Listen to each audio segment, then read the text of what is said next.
What's up, everybody? It's your favorite rocket scientist, favorite nerd, and today we are looking at the MMC Inventa rocket scientist because, look, if you stop laughing at him, I'm gonna stop telling him. This is on loan to me from Robert D., good friend of mine. There's some interesting stories regarding his purchase of this. Well, really major one story, and I will address that as we come to it. We don't have a whole lot to talk about accessory-wise. We do have some gimmicks to go through, and then we'll talk about this mode. But what we've been doing here recently, or what I've been trying to remember to do, to be quite honest, is to address the feel of something as you get it. So we're gonna tell this story, and then we're gonna talk about it. Robert D got this, got it out of the box, spent some time trying to get the wings to plug in, couldn't get them to plug in, threw it back in the box and sent it to me. Couldn't be bothered with it. Being aware of that, I was ready for frustration. I got it out of the box. I tried to do the same. Couldn't get these wings plugged in. However, like, I can get them close, and I can even get the upper part, but they just, this one like has already come untabbed. As you, let's see if you can, and now I'm not there. All right, so then the one time I got the camera lined up, it actually did plug in. But then when I try to get the back in, the front will come out. And it's extremely frustrating. This piece on the back is a whole separate panel. This was a chore also to get plugged in, but I finally did get that, and that stayed locked in. These wings expand, and then they're supposed to contract enough to allow you to plug everything in. But as you saw, I had it, and it popped back out. On the other side, same issue. Now, if you look at this wing, the blue and white, that stays plugged in. This side, not so much. I can't get this to really connect properly either. So we're gonna look at it, we're gonna try to fix it up as we go along. I'm not sure it's gonna be possible. The weight of the figure and all that feels good, the plastic feels good, all that kind of stuff, but it's a little bit of a bummer. It's a big discouraging moment to have that sort of introduction to a figure. Let's look at the gimmicks. He has landing gear. These fold up, and then these panels will come down and sit over top. I like that, the cleanliness of that. However, these panels are very thin plastic, so just be mindful. Feels fine, doesn't feel like it'll be an issue at all, but be sure it doesn't become one for you. This section here opens up a la G1 to expose the innards. I'm trying to get it, there we go. And this feels very loose. But there it is. So down at the bottom, you get a little swivel, and then you get some gray paint there, and then you get a swivel at the first armature, and then these claws do open up, or are they just connected? No, they open up, and they're on a swivel also. Once again, a thinner plastic, so be mindful you don't want any issues. And then this will call it. I like that. The G1 version never really made sense to me why I would have that. And this seems much more like kind of like a real space shuttle in that regard. So I dig that an awful lot. There's also a battery casing on the inside of his mouth, which is right here. And once you get that open, you can put batteries in to illuminate the eyes. And according to the instructions, that battery is an AG2/396A. I don't know who keeps that on deck, but if you have it, that's what goes in there. When they start making ones that take double A's and triple A's, I'm your guy. But until then, I don't keep this type of stuff around. And now let's talk about the spaceship. And like I said, I don't know if this is an individual, results will vary. It comes packaged in the box with the wings like this. Let me see if I can. Right, both wings sitting up like this is how it comes packaged. And then you bring it down, rotate it around, and then plug it in. And then this piece was undone, but I got that connected. But I can't get it. I cannot get it. And can't is a 4-letter word. You know how I feel about can't. I'm not a big fan of it. Bottom looks really clean. I like that they hid the bird legs fairly well. Gold paint looks good. Translucent plastic up here that does light up, obviously. And we have some silver paint back here on the thrusters. And then these are all on swivels, which is a little strange. But they are all on swivels, so you can kind of angle them. Actually, this one may not be. No, this one is not. It's just these bottom two. So you can get it kind of tighter or a bit more out, so to speak. And I mean, there's not a whole lot else to talk about in regard to the space shuttle.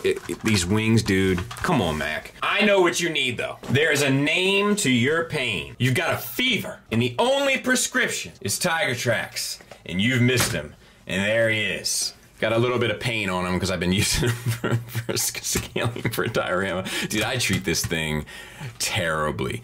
Like, this is like the Oliver of Oliver twist of my collection. Like, it just gets thrown around like a rag doll. And because that doesn't really matter, this thing, to give you an idea, is about 14 inches long and 10.5 inches wide. If you use centimeters, feel free to use your Google calculations to figure out what that is in centimeters. So let's get it transformed. Open up these side pieces, just like we did for the gimmick. You get them out of the way because you need clearance. On the back, open up this piece and open up, once you have that loose, you can untab these kind of side pieces, which will allow you to flip this whole section up, kind of exposing the tail guts. You can take the tail out. Something just came off the screw cover. Open this up, extend the tail straight away. You want to extend the tail to be able to get it through. Then it will slide through. You can then close up. Let's see what we're doing here. This section here to close back around on the tail so that the rocket is now sitting back above the tail, the thruster there. On the bottom section, flip the legs out, extend them, and then take this whole piece and slide it over. It's not much, but it does help with the stabilization of the bird legs and thus balancing the figure. Then on the top, flip this piece out, which is just a cover down tab. Close this up and then put the thrusters that you lifted off to get the tail out back into position for a fairly clean look. And now we're gonna work on the head. So the instructions suggest to kind of break the connection by pushing down on the head. At this point, you want to separate this bottom cover from the head so that you can then pull this entire assembly out. And that's not out all the way. Now the instructions show that once it's out, you should be able to get these out, but we're gonna go ahead and do that now and see if it makes any difference whatsoever. So we're gonna untab these two sections from this bottom plate.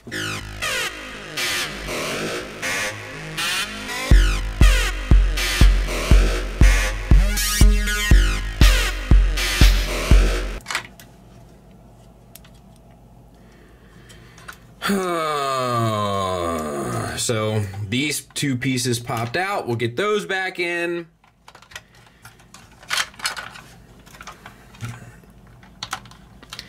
And see if that made a difference for the other side. There. Now that's free. This piece comes down, sits up against the body here and plugs back in. We'll see if we can't do that on the other side. There's it's just fit and finish issues, as my buddy T2RX6 would say. And that will tab in. Now the neck came all the way out. This piece we can go ahead and secure. These pieces tab in to here. And then once you have that, on a double hinge here, you rock this piece down and they'll tab in to those bump out pieces. For the head, this comes back and these flip back. I'm not sure exactly. Yeah, these flip back like this. And then you have the head. For the wings, you kind of want to put it back the way it came packaged. So make sure they're slid out. Open up here, or spin them around rather. Once they get to this section, you can expand these blue piece, and this whole blue piece will slide. And then this piece comes untabbed.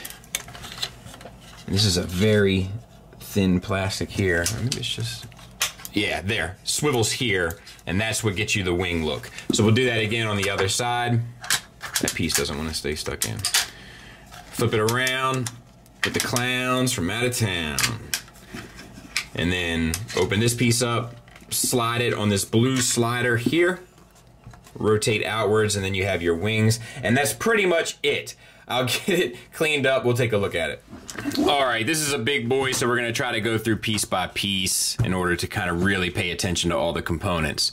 So the jaw, we got a lot of movement. We have, it's all on swivels at the base of the jaw, and then there's a hinge that goes from the base of the jaw back to the first vertebrae of the neck. That's also on a swivel. So that gets you up, down. You get up, down on the swivel. You get a swivel, and you get, you get down, but you don't, you get a little bit to the side even, just with that one joint.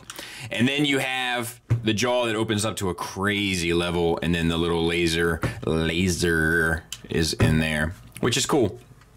All that looks good to me.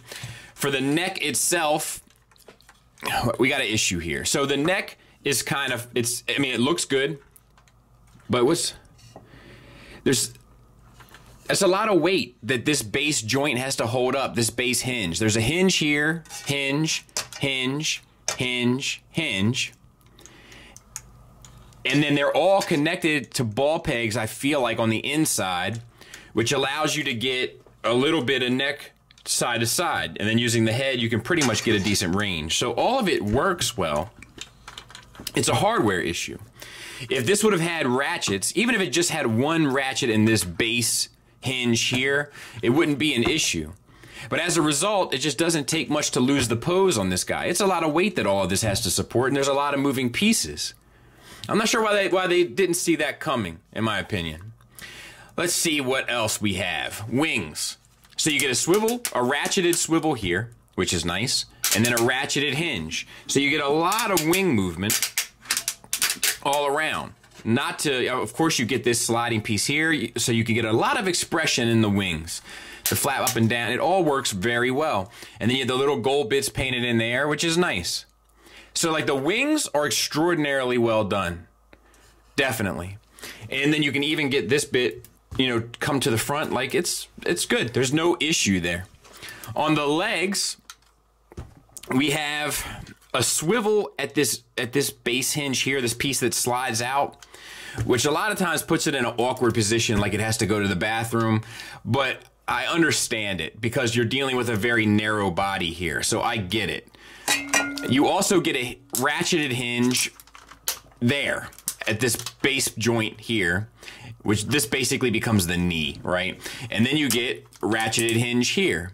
Then you get a swivel for an ankle rocker, and you get a ratcheted hinge for an ankle tilt. Let me get this heel spur out too. And all of that works very well because it has a lot of weight to support. However, I still have had a hard time getting this guy in decent poses as a result. Then they have the feet. These are die-cast pieces here. They're painted red. The toes swivel from the outside to the inside, which does help with support as well. And then you have the same die-cast piece for a heel spur. I think they threw everything they could at this to get it to help to support the weight, and I appreciate that. It's not always effective, unfortunately. Just putting it out there. It's a center balance issue. You really got to take your time and bend this knee up and pose it properly to help distribute that weight. It's just, that's a character design issue. That's not necessarily an MMC issue. I think MMC did a great job with the legs. It's just the character design's hard to pull off, and there's a lot of weight, and it's unbalanced. All this weight is sitting up here. There's a little bit back here, and then you got the legs that sit further back. That's just going to be challenging. And then we have the tail. So the tail, you get a hinge up and down here, a hinge that goes back and forth here in addition to a hinge at the base of the tail that gets you the tail up as well. For this next joint, same articulation, same design. Next joint, same. So that is all done very well. Once again, it's a very expressive tail. I think they took a lot of thought into that. And then these pieces you can like split up or, hinge from side to side. I mean, that works for the shuttle mode too, obviously, but we didn't really mention it. And then this piece hinges as well. So the tail works fairly well. However, once again, should have been a ratchet at this base joint because it has to support a lot of weight and it just doesn't. That's problematic. There's a lot of problems with this that inherently could be fixed with just some decent hardware. The sculpt looks great. We'll back out a bit. It's a very cool sculpt once you get it all sorted. It's, you know what I mean? Like, it's strong. And there's a lot of the IDW elements that really come through. There's a few strange choices, but for the most part, I think it's expressive enough as an IDW Skylynx. And we'll kind of save the rest for final thoughts. Size comparison wise, there he is with a few IDW inspired bots. We're gonna save the transformation of him to Skylynx mode for the Skylynx video, which should be Wednesday, I believe. Final thoughts wise, unfortunately, this guy has a lot of issues. There's not a lot of paint on him, but I think there's enough to kind of get by. And the issues are significant. They're big issues. And they're fit and finish issues. Not being able to get the wings tabbed in properly. That could be an individual, results will vary, but I can only speak to the one that I have in hand. Following the instructions for the door panels on the side. You're supposed to be able to pull the neck all the way out and then separate the door panels. I couldn't do it. And then once I did get one free, it had a tendency to come off. I had a screw cover come off. Just a general issue with things staying stuck in, causing the overall build to not feel great. The other big issue is hardware. There should have been ratchets all over this thing's neck and tail. It would have allowed you to have a Skylynx that would have been imposing and superposable to create sort of a intimidating shelf presence. It's gonna be trickier now. Not impossible, but trickier. And that's unfortunate.